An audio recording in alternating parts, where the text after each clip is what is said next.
I think really what brought me to CTW was I was searching for a coaching program that would allow me to just continue learning how to be better at what I've been doing for a number of years, in managing and leading and coaching and mentoring. And I was in particular drawn to programs that focused on the whole person. Even though my background, a lot of what I've done is coached within the context of businesses and nonprofit organizations, mid-level to senior managers. I've also, been a bit of a, executive or president or C-level whisperer, if you will, working closely with executives. Kind of as I reflected upon my own career as well as my own desires moving forward, it's that holistic approach.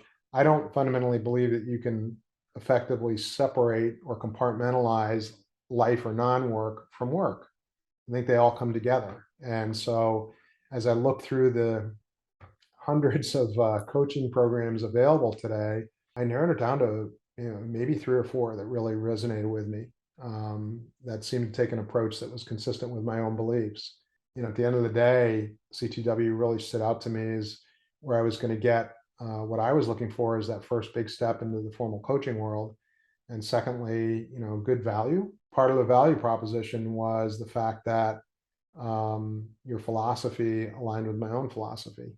And so I could rule out an awful lot of programs just based on that one point alone.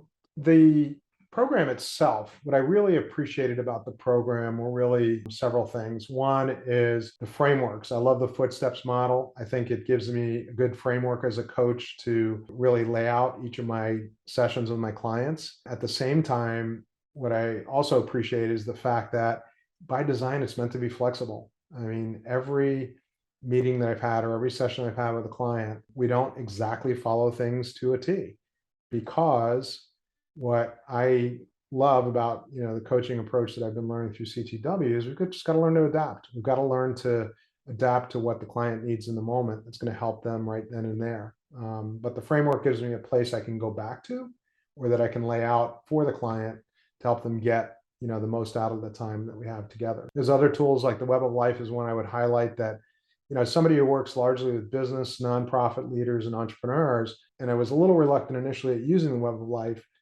but what I found recently is that it actually helps me to build a more trusting relationship with people and opens the door to more holistic conversations. We can now talk more about the things that might, if they can focus on improving certain other aspects of their life, or if they can make slight adjustments sometimes in what they're doing at work, that can pay off in tremendous dividends in terms of their quality of life.